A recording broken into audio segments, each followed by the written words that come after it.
The MG Zaku Warrior live concert version is an odd kit, really.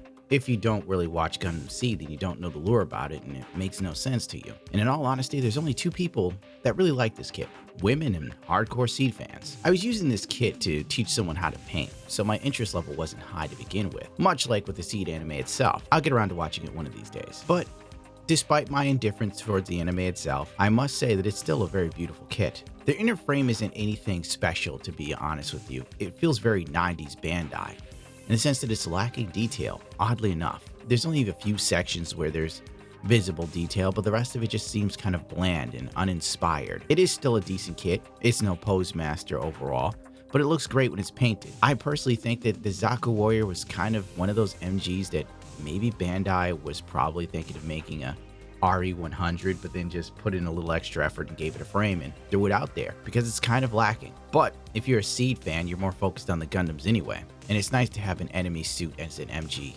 in my personal opinion. If only they gave us the Girin Zulu. The kit does have some drawbacks in my opinion, but they're minute, really. Personal sort of things. Number one, the head is a huge drawback. If you want to move the eye around, you got to take the head off and do it manually. It doesn't have that sort of cool mechanic gimmick from the Zaku 2.0, where if you move the head, the mono eye moves. That's just non-existent here. Also, there's so little space that you can't really add an LED in an easy sense. Like, it would take a lot of planning to make happen. That's another thing that I think sucks. It's very bare bones, but it is what it is. It just really feels like Bandai cut as many corners as they could with this kit, and probably all of these subsequent variants of it. Maximize profit, minimize expenditures. The kit comes with Lacus Climb because this is her concert Zaku that stood in the background as she did a concert or something like that. It has a lot of tiny little details, so you really need to bring your A game and your best paintbrushes because it's kind of a pain to paint. I didn't take the kit as far as I wanted to because I was teaching someone how to airbrush for the first time, so basically I had to use the KISS system. And it's called Keep It Simple, Stupid. Didn't go too far over the top. I will say that the decals are acceptable. They weren't the worst water slides I've ever dealt with from Bandai. The curvature of the armor makes putting the heart decal on a little bit challenging for someone new. But that was the biggest gripe I had with this kit.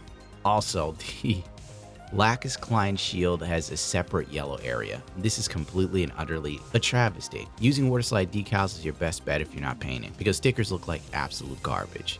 If you are painting, here's a little trick from me.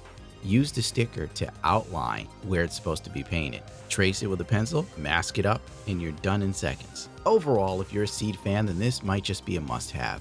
If you're a woman into Gunpla and you love cute little things, this is probably a must-have. And luckily, the Gundam base will continue to produce these, so getting them is not that hard, just sitting and waiting for a while. But I have noticed that other second-party sellers on the internet, such as Amazon and other Gundam sites, actually have this reasonably priced.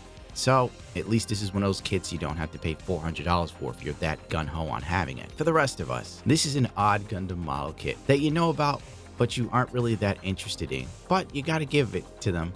It does stand out from all the other Gunpla kits because it just sort of gets your attention. Those beautiful hues of lavender and pinks that just sort of blend perfectly well. It's a nice looking kit when painted, and you still get a gun at the end of the day.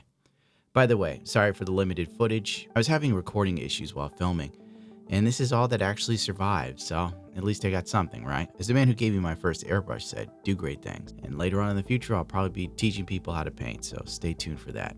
Oh, by the way, use your own custom-made washes if you want to get a good look with this kit. I don't really recommend black on the pink hues.